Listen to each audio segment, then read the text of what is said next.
Hello friends, இன்றைக்கி நம்ம கிச்சனில் மொறுன்னு டேஸ்ட்டான ஒரு ஈவினிங் ஸ்நாக்ஸ் தான் செய்ய போகிறோம். டீயோடு சேர்த்து சாப்பிடும்போது டேஸ்ட் அட்டகாசமாக இருக்கும். இப்போ எப்படி செய்கிறதுன்னு பார்க்கலாம் வாங்க. ஒரு மிக்சிங் பவுல் எடுத்துக்கலாம். 1 டேபிள் ஸ்பூன் நெய் ஊற்றிக்கலாம். 1/2 table spoon salt, 1/2 table spoon baking soda எடுத்துக்கலாம். இப்போ இது எல்லாத்தையுமே நல்லா 2 நிமிஷம் நல்லா கைவிடாமல் நல்லா மிக்ஸ் பண்ணிக்கலாம்.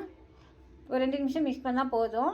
இப்போ இந்த ஸ்நாக்ஸ் பொரிக்க தேவையான எண்ணெய் ஊற்றி எண்ணெய் காய வச்சுக்கிறேன். எண்ணெய் சூடாகுது. அதில் சின்ன குளிக்கரண்டி அளவு எண்ணெய் எடுத்து இந்த நெய் சால்ட்டில் ஊற்றி அதையும் சேர்த்து நல்லா மிக்ஸ் பண்ணலாம்.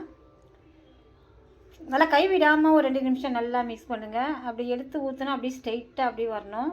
இதுக்கு சரியான அளவு 1/2 கப் கடலை மாவு, 1/2 கப் பொட்டுக்கடலை மாவு 2 சேர்த்து சலித்து எடுத்து வச்சுருக்கிறேன். அதை அந்த மிக்சிங் பவுல்லே போட்டுடலாம். 2 டேபிள் ஸ்பூன் பச்சரிசி மாவு, 100 கிராம் வெங்காயம் பொடிசாக கட் பண்ணி வச்சுக்கிறேன். வெங்காயத்தையும் போட்டலாம்.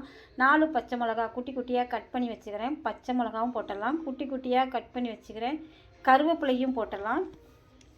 கொத்தமல்லி க்ளீன் பண்ணி குட்டியாக கட் பண்ணி வச்சுக்கிறேன். அதையும் போட்டு கொஞ்சமாக தண்ணி தெளித்து ரொம்ப சாஃப்டாக பிசைஞ்சிக்கலாம். ரொம்ப தண்ணியாக பிசைய வேணாம். இப்போ எண்ணெய் நல்லாவே சூடாக இருக்குது.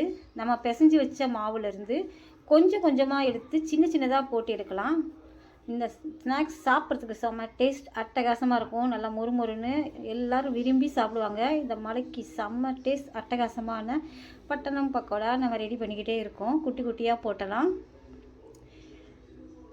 இப்போது எல்லாமே போட்டாச்சு. 1 ஷிஃப்ட்டு போட்டாச்சு. 2 நிமிஷம் கழித்து அப்படியே மெதுவாக அப்படியே திருப்பி விடலாம். இது சாப்பிட்றதுக்கு செம்ம டேஸ்ட் அட்டகாசமாக இருக்கும். வெளியே மொறுன்னு உள்ளே நல்லா சாஃப்டாகவும் டேஸ்ட்டாகவும் இருக்கும். ஒரு முறை செஞ்சால் அடிக்கடி செய்ய சொல்லுவாங்க. 2 சைடுமே நல்லா செவந்துருச்சு. இப்போ இதை எடுத்து பிளேட்டில் மாற்றி வச்சிடலாம். மிச்சம் இருக்கிறதையும் இதே மாதிரியே குட்டி குட்டியாக நல்லா போட்டு பொரித்து எடுத்துடலாம்.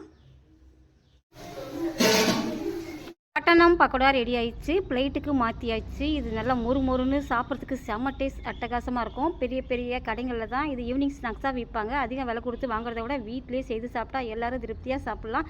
இதே மாதிரியே நீங்களும் செஞ்சு பாருங்கள். இந்த வீடியோ பிடிச்சிருந்தா ஃப்ரெண்ட்ஸ் ரிலேட்டிவ்லாம் நிறைய ஷேர் பண்ணுங்கள், லைக் பண்ணுங்கள். நம்ம பேஜை மறக்காமல் சப்ஸ்கிரைப் பண்ணி வைங்க. இன்னொரு நல்ல வீடியோவில் சந்திக்கலாம். பாய்.